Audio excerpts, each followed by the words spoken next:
Samistanku mora pranam.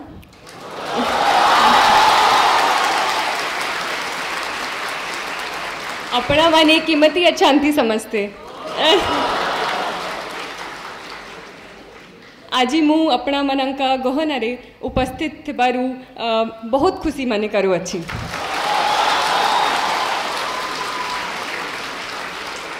Apologies for the pronunciation errors, if any, but I'm really happy to be amongst all of you today. It's a great honor, and even more so as a student of history, to be present in this historic city of temples, Bhubaneswar, with its proximity to Puri, the home of Lord Jagannath, Bhubaneswar itself being the home of the Lingaraj temple, and not only that, its proximity to the Jain caves of Udaygiri and Khandagiri, the Hathi Gumfa inscription of Kharavela, as well as the Dhauli elephant, the Dhauli rocky dict. So it's truly a pleasure to be in this historic land and to be amongst all of you, such excited faces that I'm able to see today. So I'm thankful to Dilip sir, I'm thankful to Vajirao IS Academy to bring me here and to get an opportunity to interact with all of you. First of all, I'd like to say that all of you are really brave people who have taken on this examination. I've heard that some of you are already preparing for this examination associated with this institution. Some of you are planning to do so. So it's really brave of you to take on this challenge of sitting for what some people call the most competitive examination of the country. Some people even say the most tough examination in the entire world. So I firstly congratulate you for your aims, for your dreams that you've set so high. But at the same time, I'm not going to lie to all of you. I'm not going to paint only a rosy picture.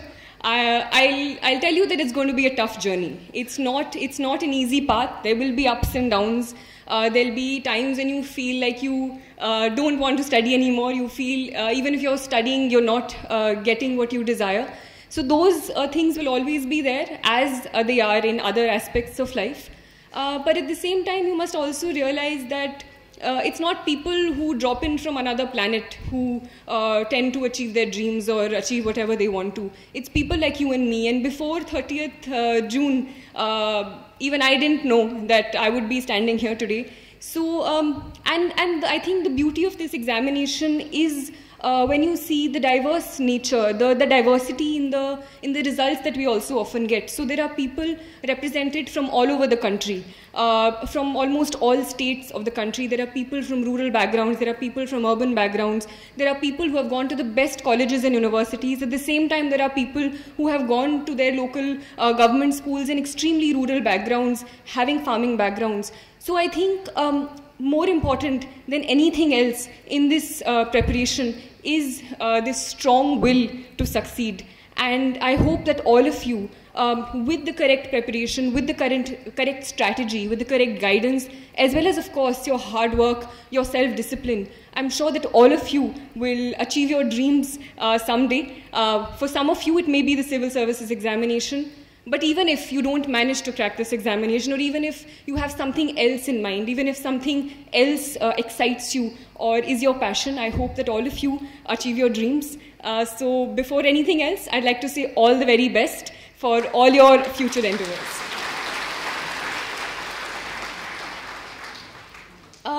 And I'm no one to come and give you success mantras or tell you. I'm also at the very beginning of my journey, so I'm not going to tell you success mantras as to how to succeed in life.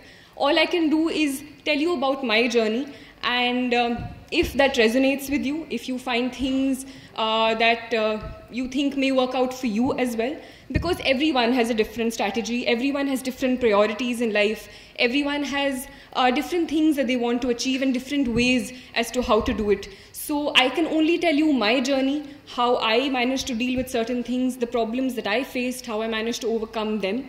And all that I can say is, if you have decided to enter this examination, know why you're doing it, know what is your goal and what is it that motivates you, that is asking you to sit for this examination. Make sure it's not just external pressure. And if you have taken that journey, started that journey, it's possible that some of you may not succeed, but whatever the outcome is, you'll come out richer. You'll come out gaining a lot more knowledge, a lot more experience, and whatever comes at you, try to look at it as an experience that is going to teach you. And try to not get disheartened. It's easy to say that when you've sort of gained some sort of success, or when you're on the other side of it. But try to look at things with a positive outlook. Try to look at whatever positive that you can get out of it. So enough with this bhashan. I'll start with my as to how I started my preparation and what motivated me towards it. So firstly, I even during school, I did not always think that I'll become a civil servant. It was not something that was in my head. But I was always clear that I wanted to do something where I would be working with people, where I would be working on the ground. So even in school, in starting from 6th, 7th, we had this option of choosing a club in school. So there used to be options like music or dance or debating. So those things also I sometimes participated in, but my main club that I chose was community service, where we used to stay back after school, teach children from the nearby government schools, even after that. So I think it was always something that I wanted to do, but it was only later when I saw examples around me of people who were bringing about a change in society that I thought that the civil services or the administrative services specifically would be a way in which I would be able to do that to the best of my ability.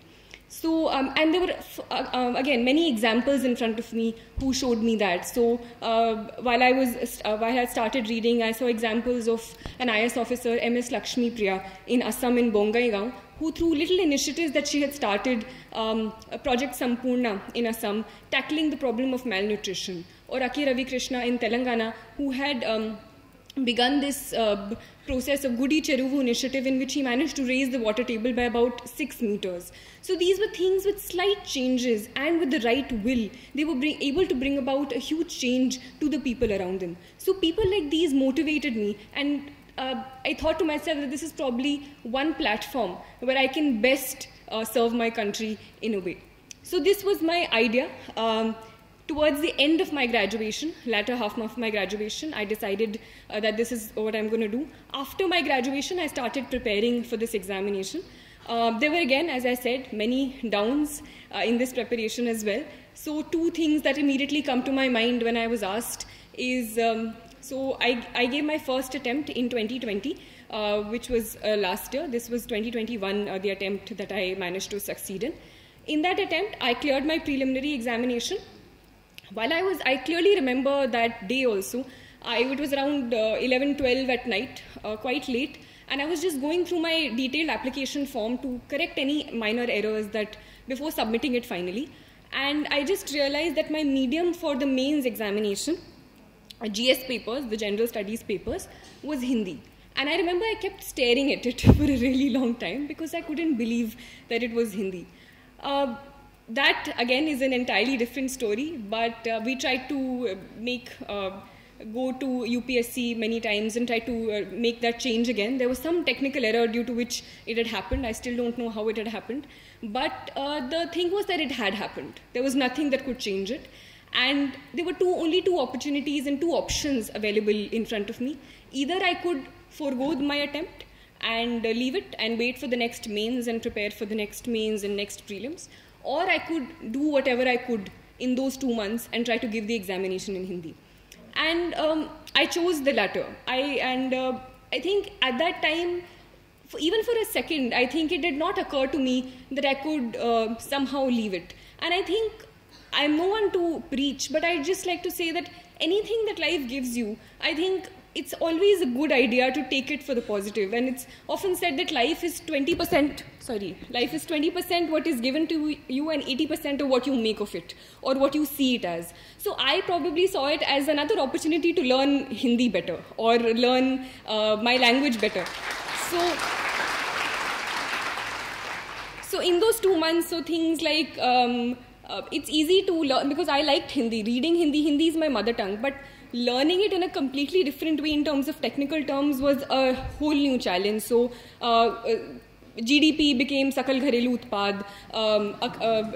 longitude and latitude became Akshansh, Deshantar, Ushnakatibandhiya, temperate, tropical. It was another challenge altogether, but it was also exciting. So I think it's how you look at it as well. That was the first this thing, and it's likely that you will fail also, or how you define failure is also another matter. So I missed the interview call by 1 mark, but I think I learned. But even that missing, I took it as a challenge, because I was positive that if I can do it in Hindi and still miss it by 1 mark, if I do it in English, which I'm much more comfortable with, it's much more likely that I will succeed. So I took it as a motivating factor. So this was the first thing. The second time where I felt was a little downward curve in my preparation was this time's mains, where I was really sick, and I had high fever. There was a lot of fatigue. So there was a point in time, two days before my optional papers, 2 days I couldn't study at all. I couldn't even pick up a book. 2 days before it, I was literally texting my mother on WhatsApp things that I wanted, because I didn't have the energy to speak. This is not something that I'm exaggerating, but there was so much fatigue in my body. But at that point, you know that there are 3 days to go. You can either give it your all and not regret it later, or relax at that point and regret ki if I had pushed myself during those 3 days. So that's what I told myself. It's just 3 more days, 2 more days, 1 more day. I literally pushed myself to the hilt till I finally wrote my last word and heaved a sigh of relief on the last day of my optional papers. So I was asked to talk about certain ups and downs in my journey. So this is what I'm going to, 2 things that came to my mind. And the only thing I can say is all of us have our own experiences, all of us make our own mistakes, and I made mistakes. And the only thing is not to repeat those mistakes, to learn from them and go forward. And take anything that life gives you as a challenge. Go with it with a problem-solving approach, a solution-oriented approach as to this is something that is thrown at me. How can I best maneuver it? How can I go about it? And I think that's a positive way to look at life, and keep you more happy, I feel, if nothing else. Coming to my actual preparation. So this is when I turn to how I prepared for this examination. As all of you know, or some of you know who are preparing for this examination, it consists of 3 different stages: the preliminary examination, the mains examination, and the personality test or the interview. So firstly, it's important to understand that it's not a clear-cut division. You can't just prepare for prelims, you can't just prepare for mains, you can't just prepare for interview. It's a holistic preparation, it's an integrated preparation where your foundations need to be very, very strong. And I made sure that there were 2-3 things that I kept in mind. First was keeping my sources limited. So whatever subjects that I had, I used to rely on 1, maximum 2 books for my very, very basic preparation. Mostly they were the NCERTs or any other basic books. If you are going for any coaching classes, stick to any one coaching class and just add things that you may find from the newspaper or anything else, right? So sticking to the basic book, sticking to the NCERT, sticking to whatever one book that you've decided for each subject for getting the hang of the subject, right? Apart from that, being very, very true to the syllabus, and this becomes even more important in the mains examination, because one thing about this examination is that there's too much to read. There's a overabundance of information, there is overabundance of material in the market, there is overabundance of help that is given to you, there is overabundance of advice that is given to you. Every other person will come and start giving you advice about, this is what you should do, this is what you should do.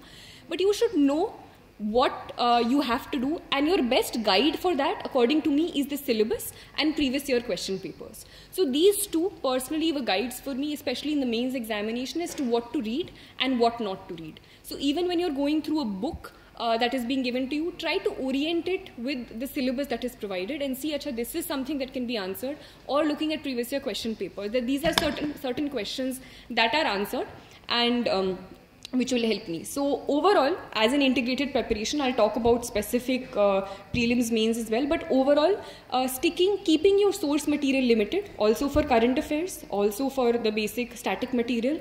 Secondly, coming back to the syllabus, coming back to previous year question papers. And thirdly, of course, is revision. So whatever you do, even if it's the topper, even if it's someone who gets really high marks, The first time you read anything, the next time you come at it, it will be as if you've never read it before in your life. And this is something that all of us, everyone who has started preparing, has gone through. So make sure that you go back to it. Keep on going back to it rather than spreading your preparation wide. Rather than, reading 5 books for the same topic, read one book but read it 5 times or read it 3 times until you completely imbibe it. Right? This is overall for integrated preparation. Specifically for the 3 stages, there are certain slight tweaks to this preparation that you start making. So after you're done with your basic books, I'll talk about prelims specifically.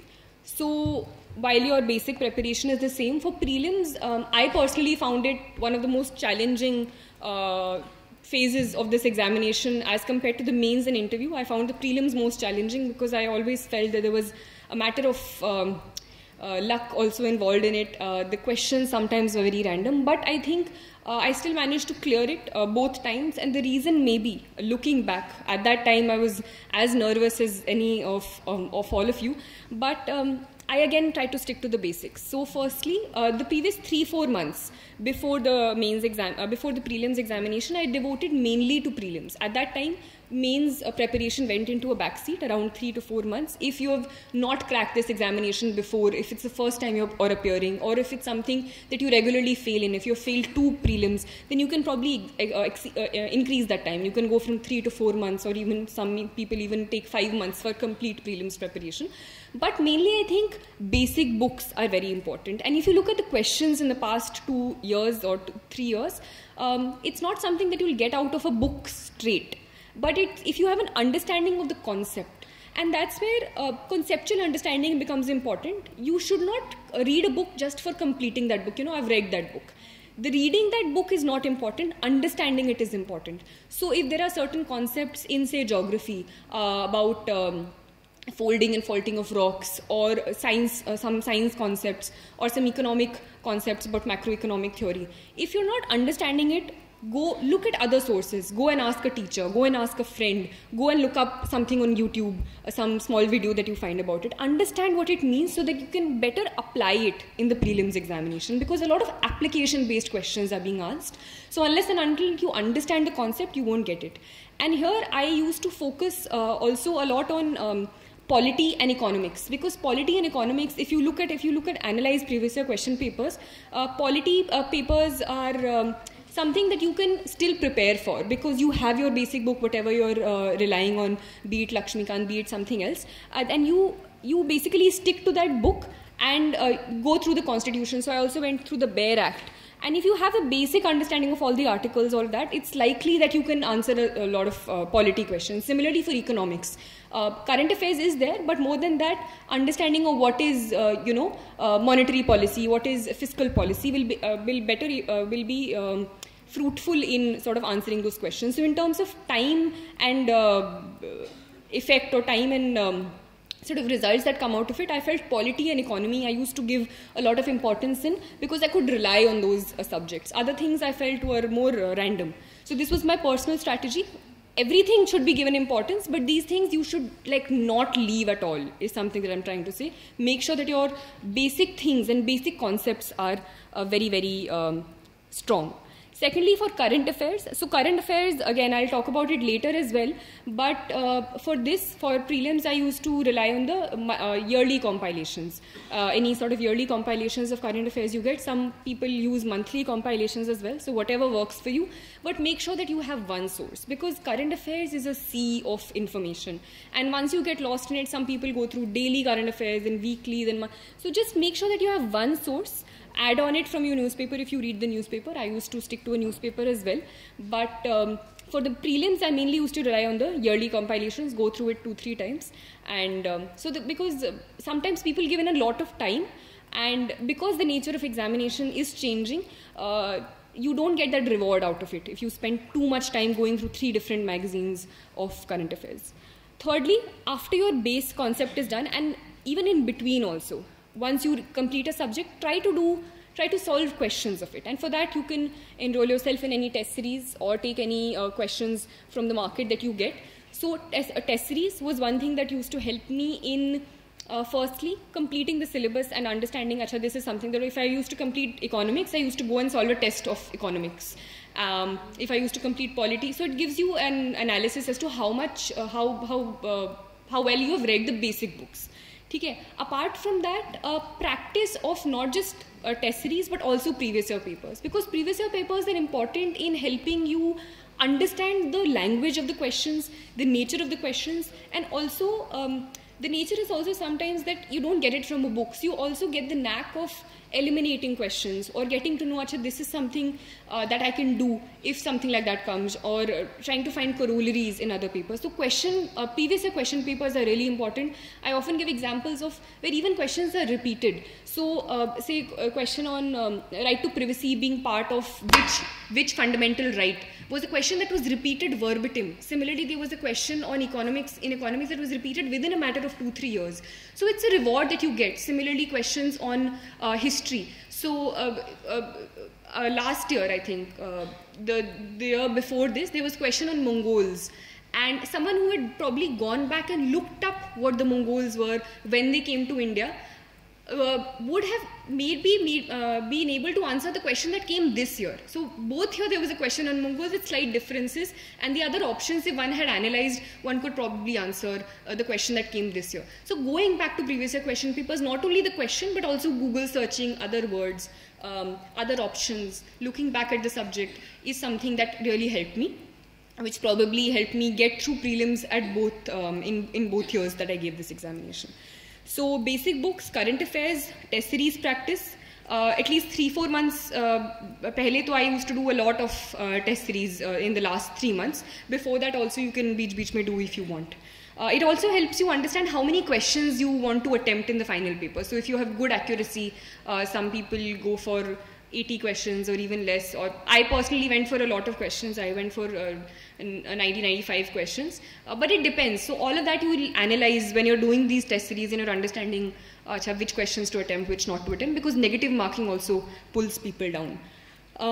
Apart from that, previous year question papers analysis, not only for practice, but I used to figure out things that I'll make notes of separately, which I couldn't find in any book. So in the previous year papers, if I'm finding a lot of questions on Buddhism and Jainism, and I'm not finding that specific content in a book, so I used to make 1 or 2 page notes based on Google search, based on going through a certain book, and revise them later. Similarly for maps, because maps is something that fetched you 5-6 questions sometimes. So going through maps, so I used to make a timetable before the prelims that every day for the last 2 months I used to devote say 15 minutes or half an hour to just the map questions, because you can't do all of them in one day. So just looking at a certain continent's map or going through certain videos that you find on YouTube, anything like that. So these are things that you have to figure out by analyzing, and these are things that no one will specifically tell you also. You will have to do this hard work yourself. Sometimes you just rely on acha toppers, notes are there, toppers, this thing is there, we'll just go and use it.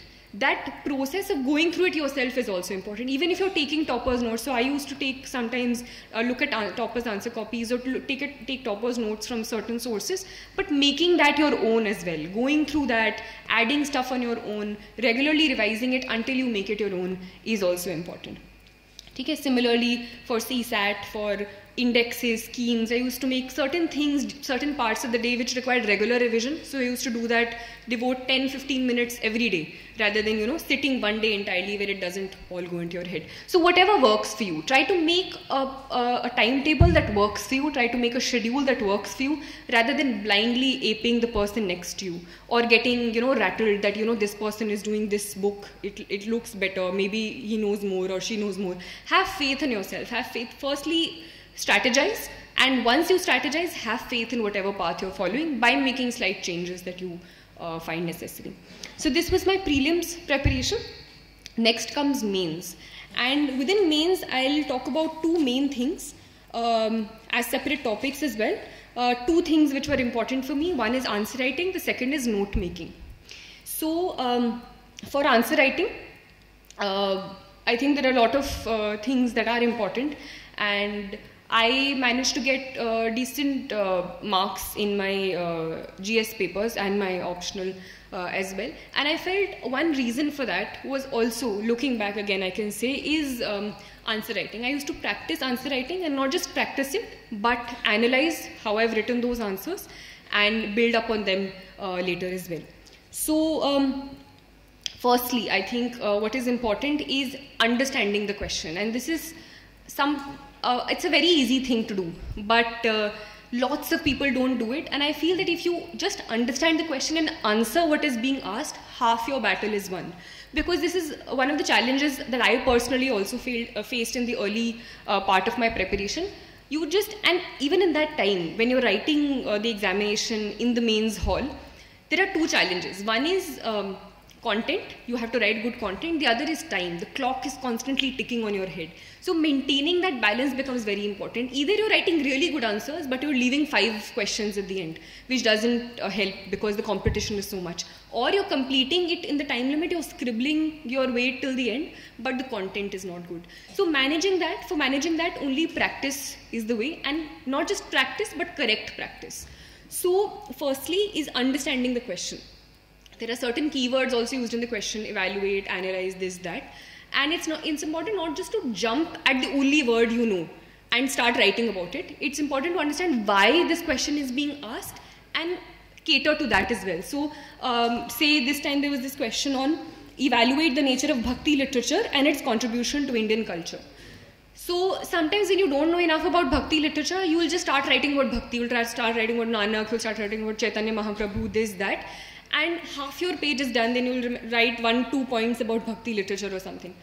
The important thing is, even if you don't know exactly what, how, say, Bhakti literature, what the nature is, its contribution is, try to orient your answer according to the demand of the question. So start writing about Bhakti literature only. Start writing about, so I think in this paper, in this question, what I did also, I made, so although it's not required, but for visual presentation, I made this map of India slightly on the corner, and I jotted it down, jotted the different Bhakti literature across the map. On the map itself. So say the Bishan Pad or Mirabai's this thing, everything, Lal Ded's this thing, Abhangs in in Maharashtra and all of that. So even at a glance you could just see what those things were about. Then the nature of Bhakti literature. So look at the keywords, and this is something that I used to do. I used to divide the question based on the questions and on the words that were used. So nature of Bhakti literature, what is the nature? So say devotional,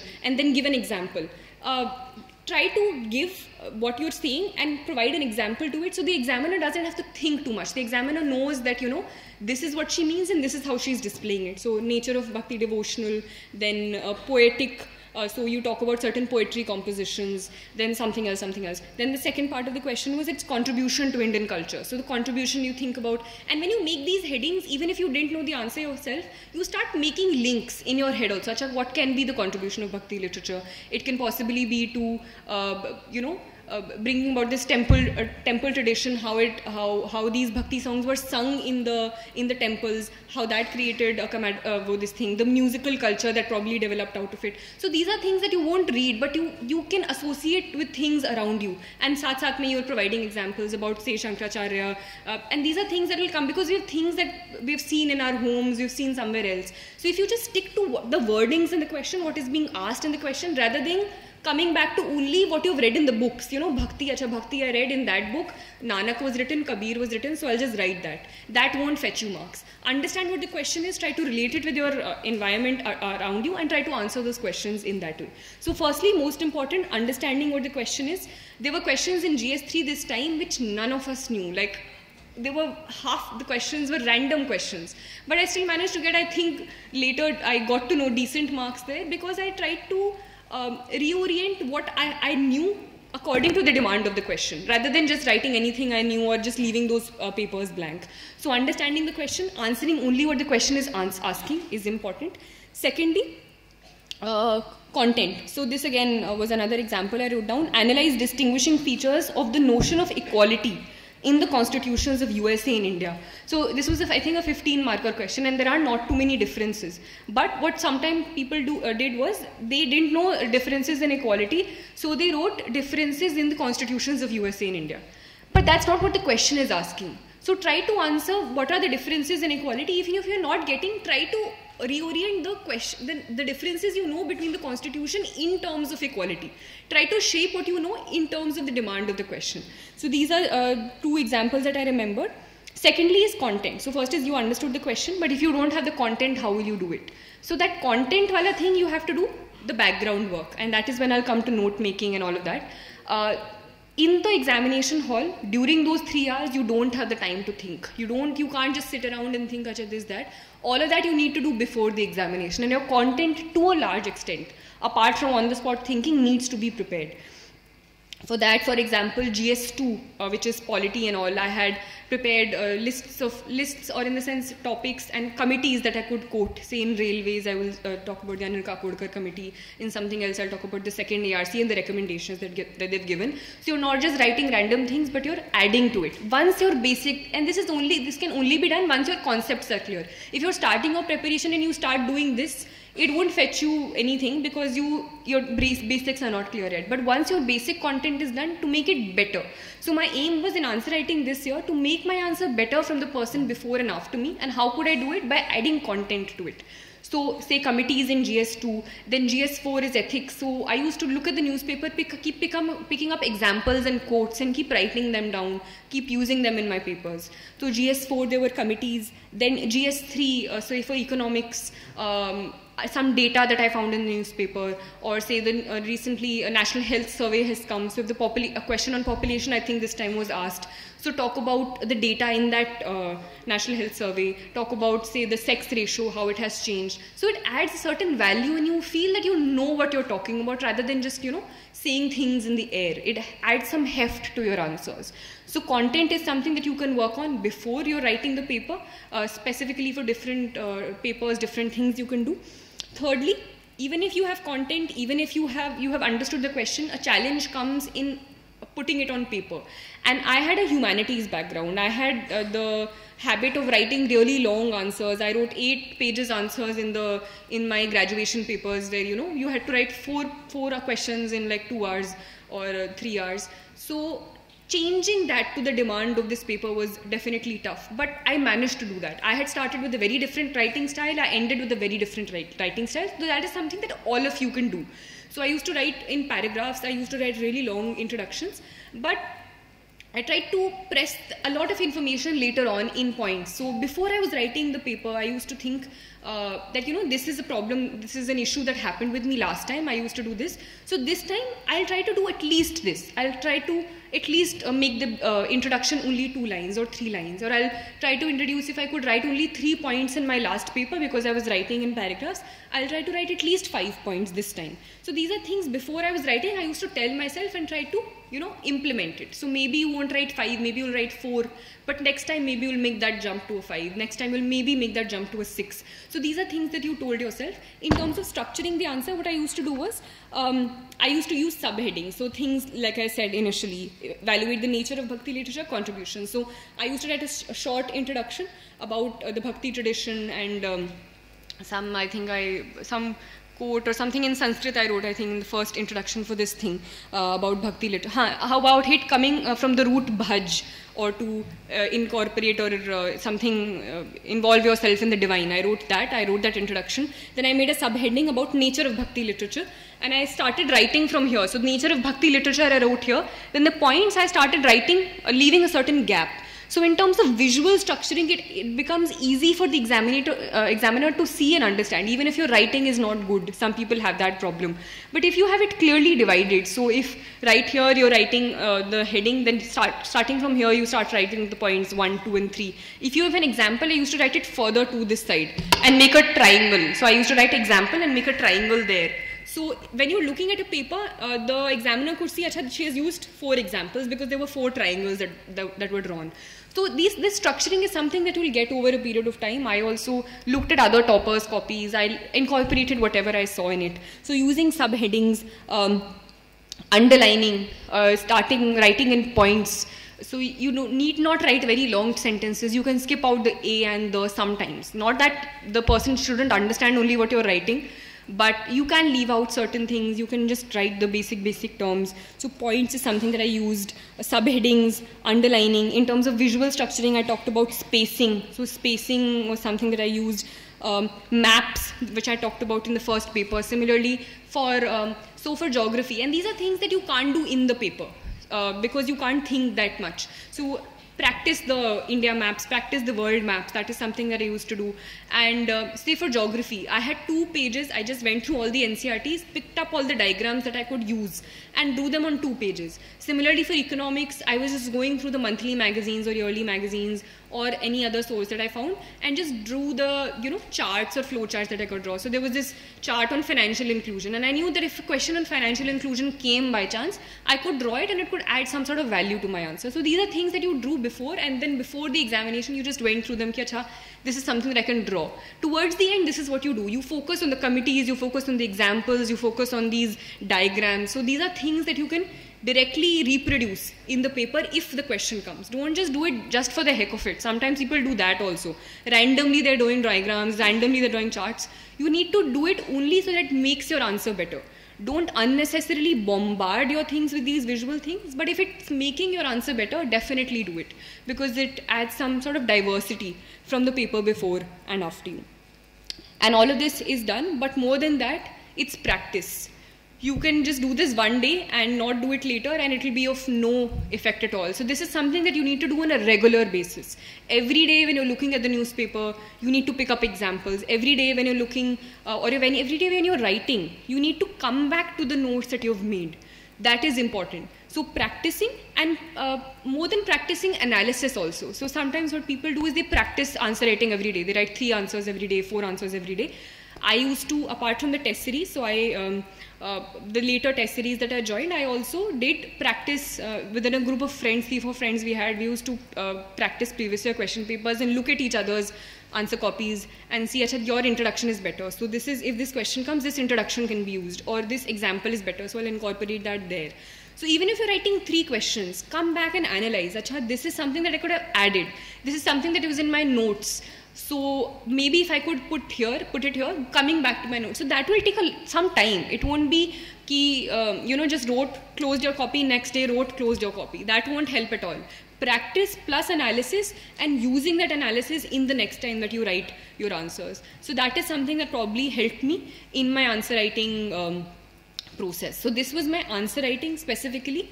Apart from that, for mains preparation, the basic books you would have already gone through 3 or 4 times.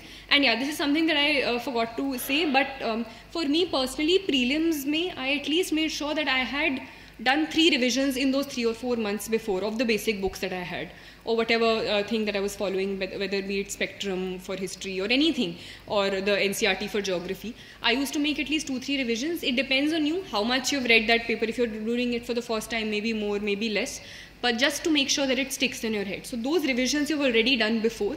Here also, now you can go through whatever basic books that are required. So for mains, you need to stick more to the syllabus, I feel, rather than just sticking to a book, because book you have gone through, your concepts are clear, but orienting them to, and there are certain topics which you won't find in books, or you'll have to look, say for example, governance topics. If you find a book on governance or some notes on governance, coaching notes, that's well and good. If not, try to make small 1-page notes of it. Say, I used to make notes apart from that. So the second topic apart from answer writing is note making. For some people, note making does help. For some people, it doesn't. It depends on your way of studying. For me, it did help. So I'll talk about myself. I did not make notes of all the basic books. Some people do that. I did not. Sometimes, for example, for geography, if I'm going through it, there's certain data about, say, crops, their percentage in world crops and Indian crops. So I used to make a small chart towards the end of the chapter itself, and agar end mein revision karna hota tha, so I used to go through that. But mostly, I did not make notes of the basic books, because I thought they were well enough, they were like compact enough, and I used to just underline things that I thought were important when I was doing revision.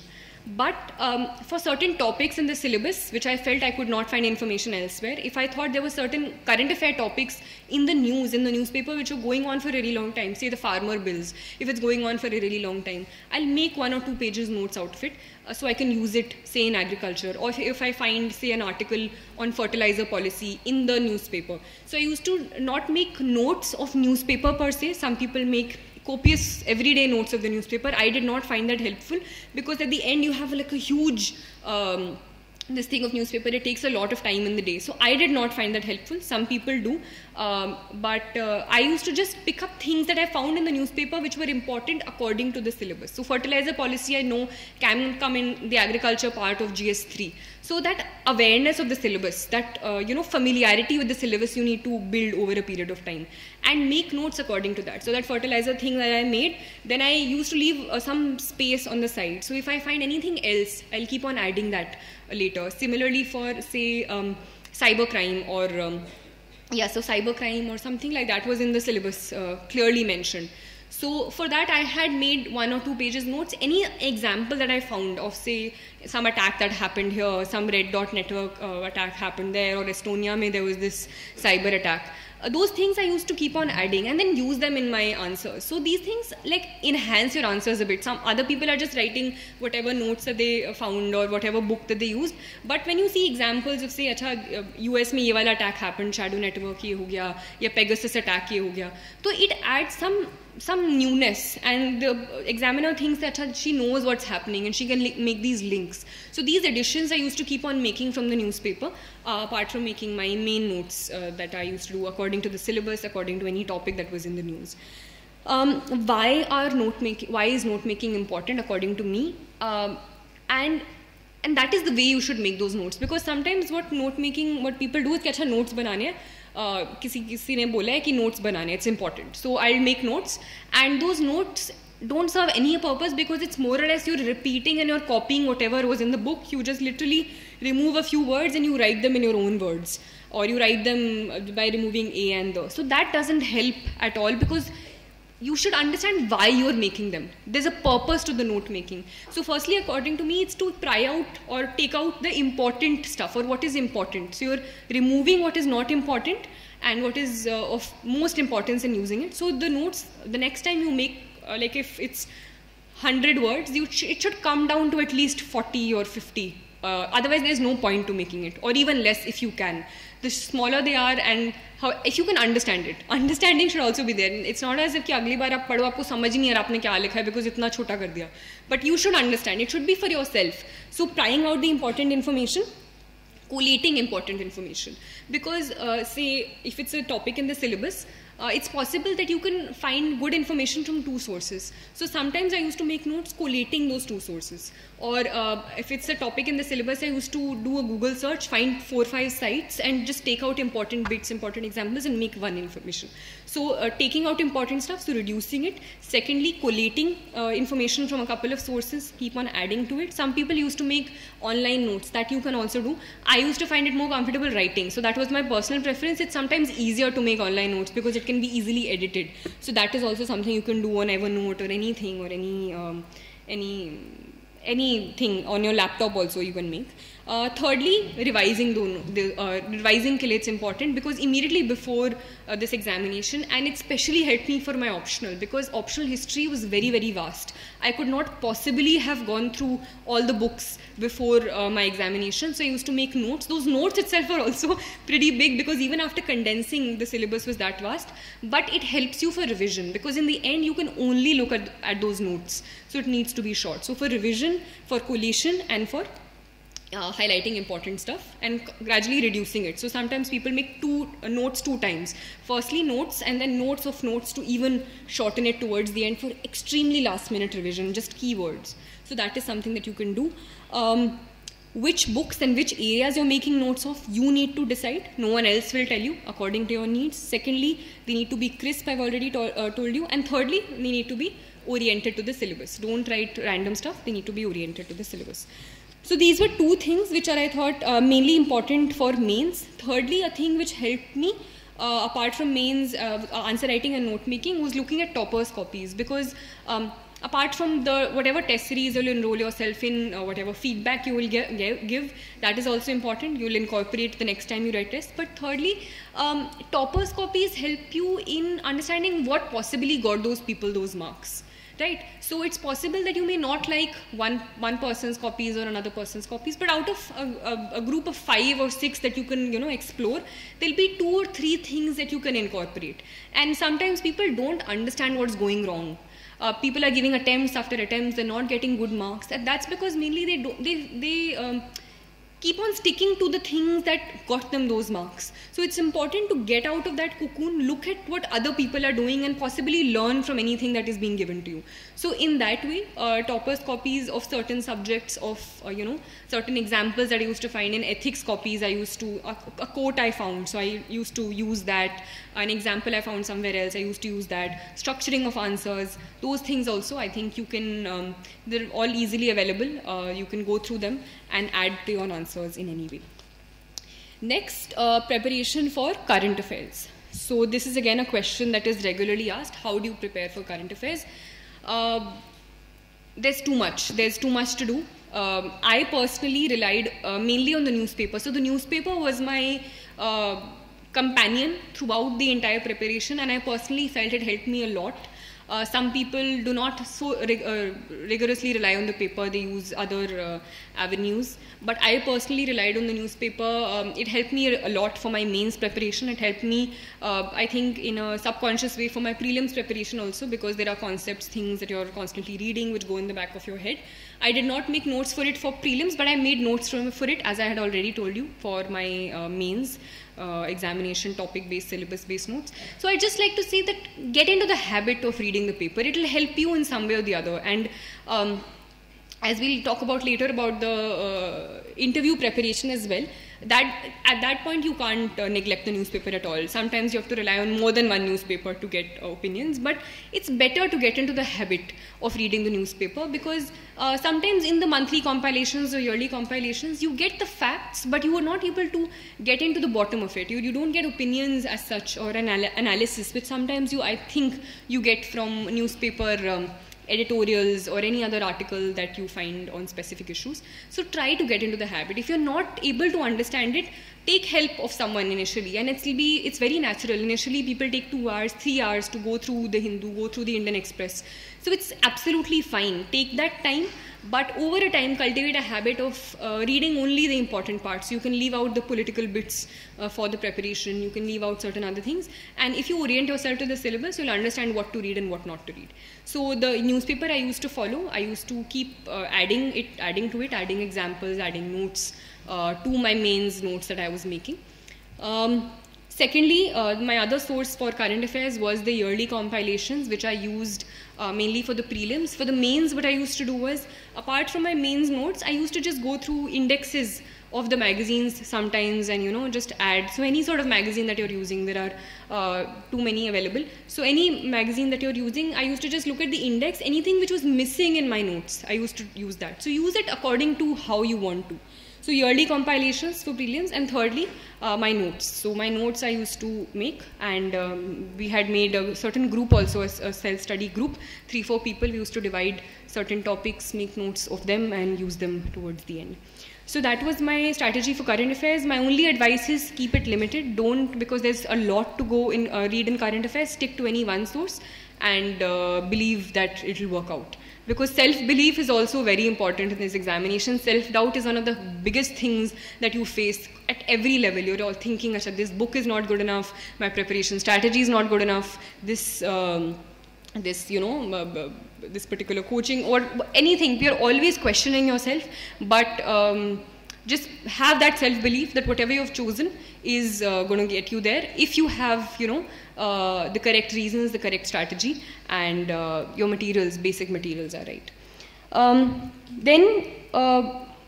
Then was my strategy for optionals. So optional, firstly, is the choice of choosing your optional. So according to me, some people have asked me, how do you choose your optional? And some people had thought that history was not a scoring optional initially. So I was also told, even if you have history as your background, try to change it. Some people have changed it already because, history is not that scoring. And maybe you take sociology, maybe you take something else, you'll get more marks. So I personally think that this is not true. There have been people from all different sources and different optionals who have got marks. There are people in the top 20 from economics background who have gotten marks, from from Hindi literature, from sociology, from political science, from medicine. So these are things that, people say that economics may don't get marks, history may don't get marks, medicine is very, very vast. So just make sure that whatever you choose as your optional, you have an interest in it. Because an optional, you have to put in a lot of hours. You have to, consistently read those things, read extra books, write answers. And that will not be possible if you don't have interest in that subject. So first and foremost, make sure that you have interest in the optional that you're going for. If you're, say, from an engineering background, which some people say that, they have a problem with, because, say, I had history as my background. I did my graduation in history, so I took history. I was comfortable with it. I had an interest in it. If you are not from any of these backgrounds, if you don't want to take any sort of engineering as your optional subject, what you can possibly do is just go through roughly the books of all of these things. Just roughly go through sociology, go through history, and see where you find yourself, more comfortable with. Secondly, apart from interest, is material and guidance of a certain sort, because I feel each option has a slightly different strategy and slightly different things that you need to keep in mind. So any sort of mentor, any sort of person who has cleared the examination in that subject, you can ask that person, ask another person for its pros and cons. So take every optional, see its pros and cons, see which pros you can work with, see which cons you can work with, and then come to an optional. For history, my personal challenge in history was, even in this year, even I was very, very jittery even before I was giving my final optional papers, was the vast syllabus. So I think that was a personal challenge that I had, balancing it with my general studies preparation. That time management, again, you have to figure out yourself. Before the mains, I used to divide mostly my day into half. Sometimes that more than half was given to history, and at the end I still wasn't very happy with the revision that I'd done of history. So it's just, I think what maybe helped was my note making. Even in the last day, even in that 1 hour, there were certain things that I hadn't done. So I revised, because I had short notes, I revised in the 1 hour that was given to me between the two papers. So that also I could use in the last thing. So note making really helped me, according to me. Practice, revision of those notes helped me. So that, I think, worked out for me in history. I had a certain love for the subject, so that sort of background also probably helped me. So strategy for optional, I feel, depends from subject to subject. So if you have, and I think we'll have a interactive question answer session at the end. So if you have any specific questions that you would like to ask about my optional or any other thing, you can ask, because each optional, I feel, has a different strategy. And basically time management, I think, so which comes to the next topic as well. Time management is crucial in this examination, and even though these things may seem the most boring, time management, revision, all of this, but I think these are the things which actually work out in the end. And that time management can be different for different people. Some people, can study for hours at a stretch and not get tired. Some people do need those regular breaks. But whatever it is, make sure that you're accountable to yourself. Make sure it's not external accountability. It's not, you don't have to be accountable to your parent who's saying, Acha, padhu. But make sure that, this is something. For personally, what I used to do was, I did not have very clear-cut, timetables in the sense कि अच्छा इतने घंटे ये पढ़ूंगी, इतने घंटे ये पढ़ूंगी. Roughly timetables I did have, but morely it was in terms of कि अच्छा इस हफ्ते तक ये खत्म हो जाना चाहिए. अब वो कैसे भी मेरा खत्म हो रहा है. If there were days when I did not feel like studying at all, I used to completely put away my books and chill in the true sense of the word, or do anything. But when I used to study, I used to do it with my, literally tan and man, and not think about anything else. So those things, those ways of studying, you need to figure out yourself. Ways of taking breaks, ways of motivating yourself, you need to study, figure out yourself. There are too many distractions in today's day and age. So some of my friends completely cut off from all social media. That also works for some people if you have the will. For others, for example me, I did not completely cut off from social media, but I did not use it, say, for long hours a day. I used to sometimes keep my phone away or use it very sparingly. So if you think that you cannot use your phone, so ask your friend to, say, keep it away for 3 hours or 4 hours, and tell yourself that if I complete this, I'll give myself, this break or this reward where I can use it, say, for whatever purpose, and then come back to it. So figure out ways where you can do this yourself, and whatever works for you. But make sure that there is an inner sense of accountability. You are the only one you are responsible to. You are the one who has chosen a certain goal for yourself, and it's your responsibility to complete it. So that is something that must be kept in mind in terms of time management. But time management is important. You cannot ignore it. You need to know when to complete the syllabus, when you'll start preparing for your answer writing, when you'll start preparing for mains, when you'll start preparing for prelims. So 3-4 months before, I used to stop preparing for mains before my prelims examination. Before that, initially, after my prelims examination, the early few days I used to keep for ethics. Then I used to start preparing my optional strategy. So those things that I think you have to figure out yourself according to how you work and how well you can balance things. And revision again. Revision is important at all stages of the examination, be it prelims, be it mains. Then I think thirdly, we've talked about prelims, we've talked about mains, we've talked about optionals.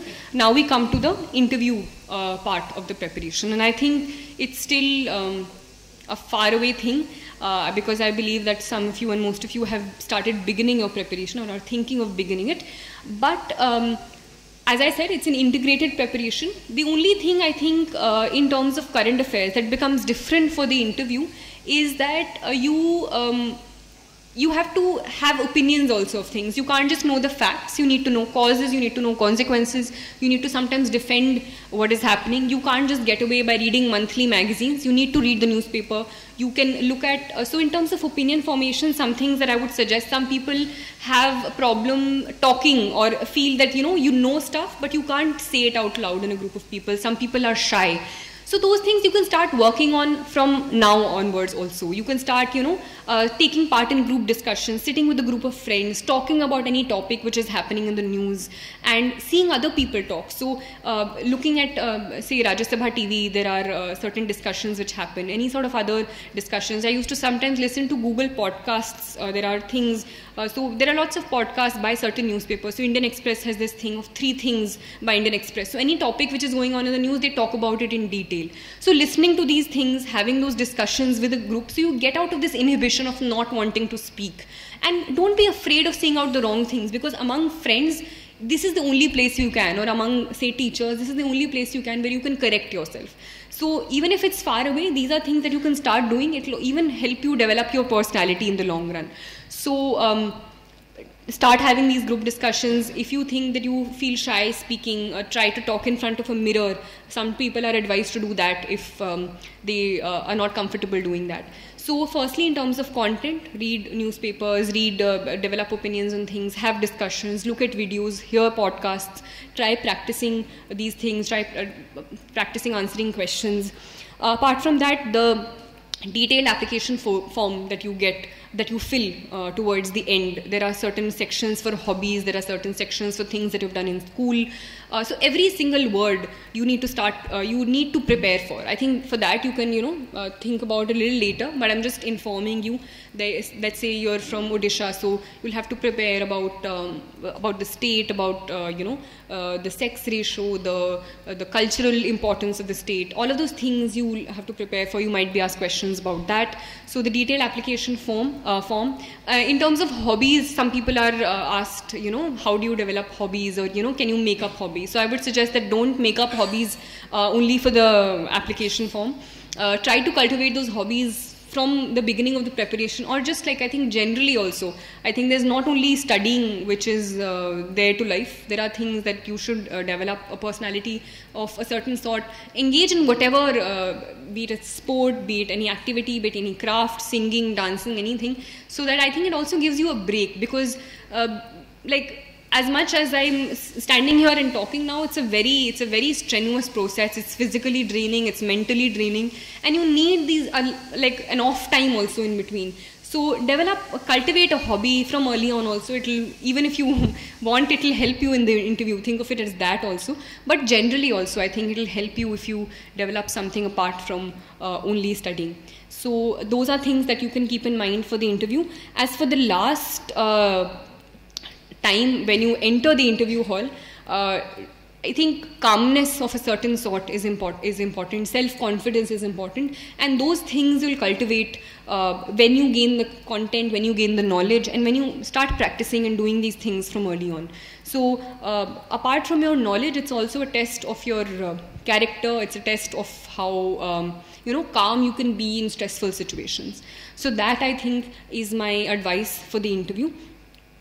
Apart from that, this was the academic part of it, the academic strategy, the do's, don'ts, how I went about my strategy, my content for all 3 stages of the examination.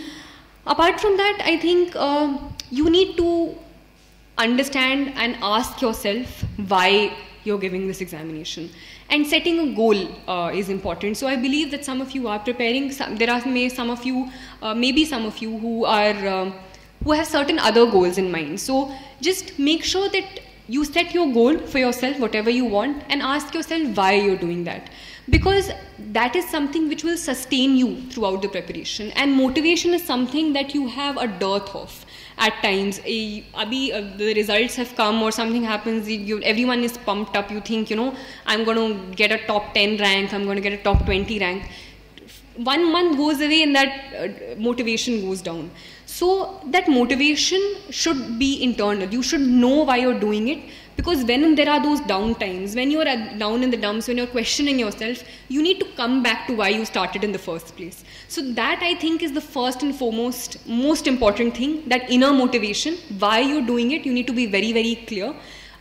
If you're not doing it for the right reasons, it's probably good to step back. But just remember why you're doing it. So setting your goal, once you've set that goal, it'll also give you the motivation to work hard, because even though there are different strategies, different ways of reaching your goal in this examination, you have to work hard. There's no way working around it. Whether you're doing it by slogging 18 hours a day, whether you're doing it by doing 8 hours a day but doing it consistently, you have to work hard. There's no easy way out of it. It is a very, very tough examination. Let me not mince words. It's a very highly competitive space as well. So you have to work hard. But that motivation that you get by getting to know, the way that you can serve the country, or the avenues that will be available for you in terms of ways you can contribute to people around you, that is a big enough motivation to keep you at it for those long hours. So hard work is very, very important. However much you try to run away from it. Time management, revision, all of that I said. But also, hard work can also be in various ways. You can work hard at doing certain things and still not get the desired results, because maybe you're not going with the right strategy. So apart from hard work, that hard work should also be in a certain direction. And that is where there is an importance of guidance, of mentorship of a certain sort, of knowing the direction where you're going. So make sure that however you work around that strategy, be it through mentorship in a coaching institute, if you're choosing to do that, or a mentor that you have around you, or a person who's cleared the examination, or if there are other sources as well. Whatever it is, make sure that you are following the correct strategy, and that hard work is being put in a certain direction. Make sure it's not being spread out. As I said, keep your sources limited, keep your direction limited, so that you can more easily reach that goal. Apart from guidance, mentorship in a certain direction, after the hard work and after all of that is just going through the content, is the practice and evaluation. So for practice, any sort of tests that you go through, test series, be it for prelims or for mains, and more important than just the exercise is the feedback. So using the feedback, not just taking the feedback as it is, but using the feedback the next time you do that. Self-evaluation as well. So there is an external evaluation and self-evaluation in terms of how much you've improved in the past 1 month, things that you need to work on, things that you think are done, and focusing on the things that you have left out. So practice and evaluation.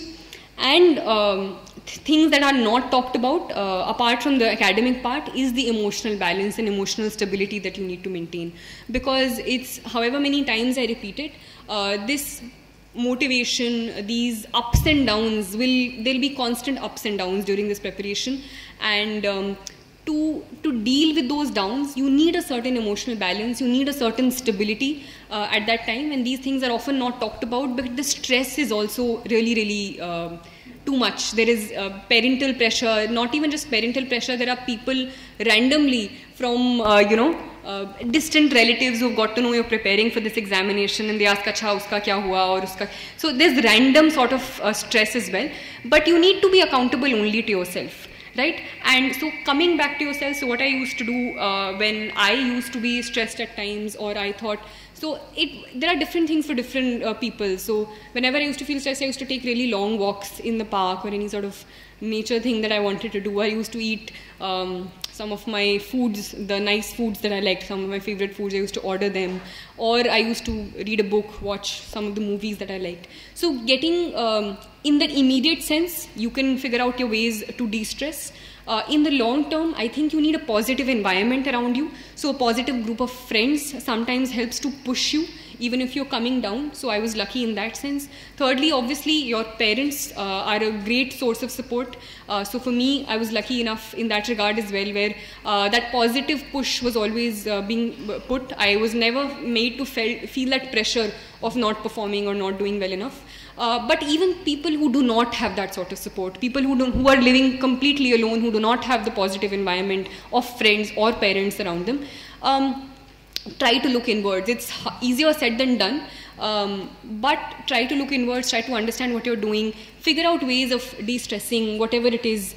Try to understand what your priorities are in life, how you can, try to achieve them. So those are things. And I think most importantly, I feel what gives you an inner sense of satisfaction is giving your 100%. And let's not mince words, the success rate in this examination is very less. So there are a lot of you and lots of people who give this examination who will not succeed in this examination.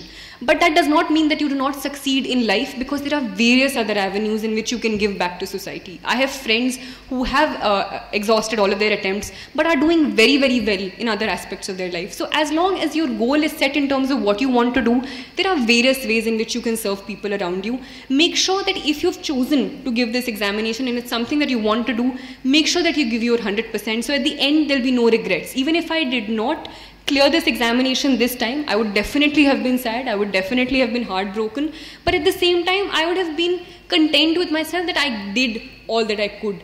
And the idea of Nishkam Karm that we often talk about, I think it's very important when the Karmani Vadhikaraste Ma Phalishu Kadachana, you give your 100% and then don't worry about the result. All you can do is do what you can with the right strategy. With the right strategy, with the right direction. Don't put your hard work randomly into the air, but with the correct guidance, with the correct strategy, give your 100% so that at the end you're not questioning yourself. You can't think, अच्छा अगर मैं उस दिन ये कर लेता, अगर मैं शायद वहाँ नहीं जाती या फिर थोड़ी मेहनत और कर लेती. Those questions I think you should not have with yourself, and I'm sure that if you do that, there'll be various other ways and in various other walks of life also, apart from the civil services, that you can contribute to society, that you can, be kind to others, because I think kindness is something that gets you far in life. Be kind to yourself as well. Be kind to yourself, be kind to others. That's all I can say, and I'll just like to say all the very best for all your future endeavors. Thank you.